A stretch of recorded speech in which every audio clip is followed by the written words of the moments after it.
अस्सलाम वालेकुम दोस्तों, उम्मीद करता हूं कि आप लोग खैरियत से होंगे। कल सिद्धार्थनगर जनपद के डुमरियागंज विधानसभा में मजलिस इत्तेहादुल मुस्लिमीन की 3 नुक्कड़ सभा थी, जिसमें मुझे शिरकत करना था और मैं तीनों नुक्कड़ सभा में शिरकत किया, जिसमें पुलिस वालों ने या कुछ हिंदू संगठनों ने हमारे ऊपर ये इल्जाम लगाया है कि हमने उस पर कुछ उत्तेजित या भड़काऊ भाषण दिया है, जबकि हमने जो भी बातें कही है उसमें पूरी तरीके से संवैधानिक भाषा का प्रयोग हुआ है।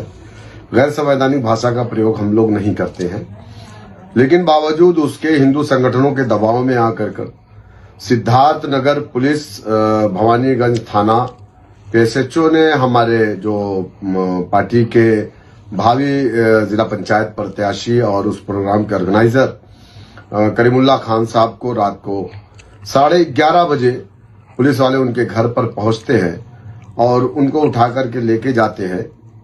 हम लोगों ने, हमारी पार्टी की लीगल सेल ने बहुत संपर्क करने की कोशिश की। रात में सिद्धार्थनगर कप्तान से बात नहीं हो सकी, तो CO साहब को भी फोन किया गया, लेकिन उनसे भी बात नहीं हो सकी। लास्ट में SHO को फोन हमारी लीगल टीम ने किया, तो SHO ने कहा कि हमने पूछताछ के लिए बुलाया है और अभी हम उनको छोड़ देंगे। तो किसी तरीके से रात को 2:30 बजे उनको छोड़ा गया।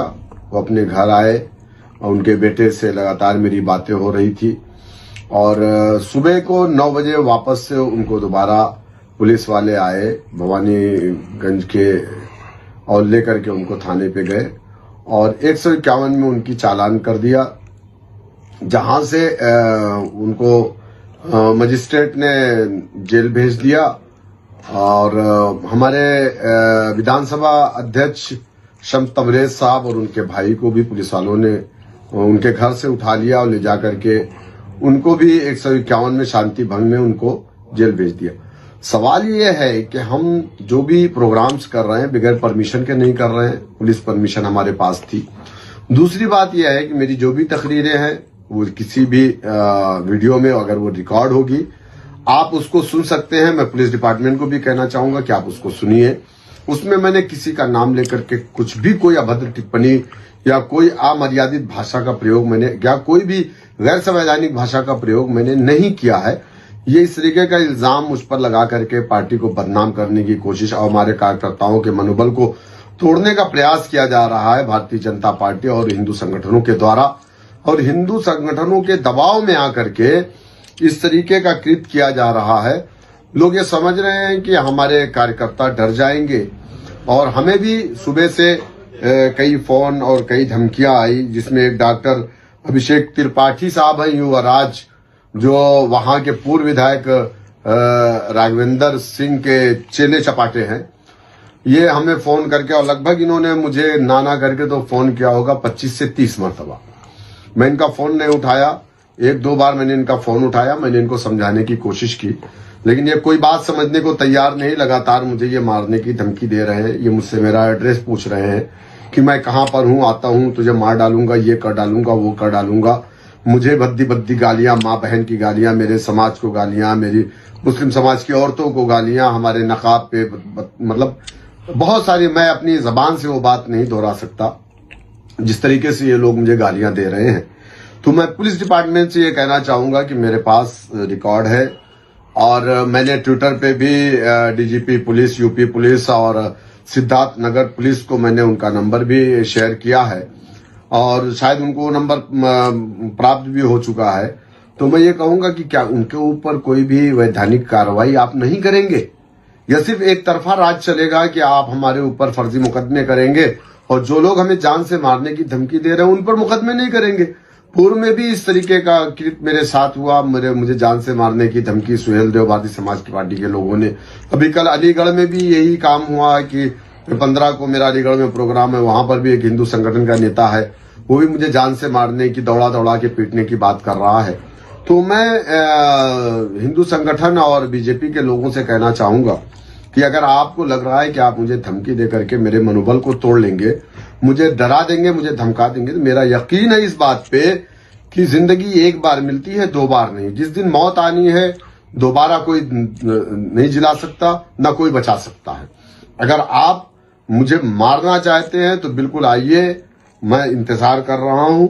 आप आइए, आप के अंदर अगर हिम्मत है, आप कानून को हाथ में लेना चाहते हैं, लेकिन मैं कानून को हाथ में नहीं लूंगा। मैंने हमेशा उच्च अधिकारियों को हमेशा अवगत कराने का काम किया है और मैं अभी भी करा रहा हूं। अगर मेरे साथ कोई घटना होती है तो उस घटना के जिम्मेदार डोमरियागंज के पूर्व विधायक राघवेंद्र सिंह होंगे, जो मुझे जान से मरवाना चाहते हैं, और वो हिंदू संगठन के लोग होंगे जो लोग मुझे मारना चाहते हैं, और भारतीय सुहेलदेव भारतीय समाज पार्टी के वो लोग जिन लोगों ने मुझे कुशीनगर आने पे गोली मारने की बात कही है। बलिया से कुछ लोगों ने मुझे मेरी जबान को काटने पर 51 लाख का इनाम रखा है। ये वो तमाम लोग जिम्मेदार होंगे। हत्ता कि मैं ये कहूंगा कि इस प्रदेश का शासन और प्रशासन मेरी साथ अगर कोई घटना होती है तो ये उसका जिम्मेदार होगा। मुझे डरने का, मुझे मौत का कोई डर नहीं है, मैं किसी से डरता नहीं। अल्लाह सुब्हानहू तआला की जात के अलावा मैं दुनिया में किसी ताकत से नहीं डरता। तो मुझे कोई डराने और धमकाने की कोशिश ना करे। जिसके अंदर हिम्मत है आए और वो मेरा सामना करे। अगर वो संवैधानिक तरीके से लड़ना चाहता है, संविधान पर यकीन रखता है, तो संवैधानिक तरीके से लड़े। संवैधानिक तरीके से आप मुझसे लड़ाई लड़िए।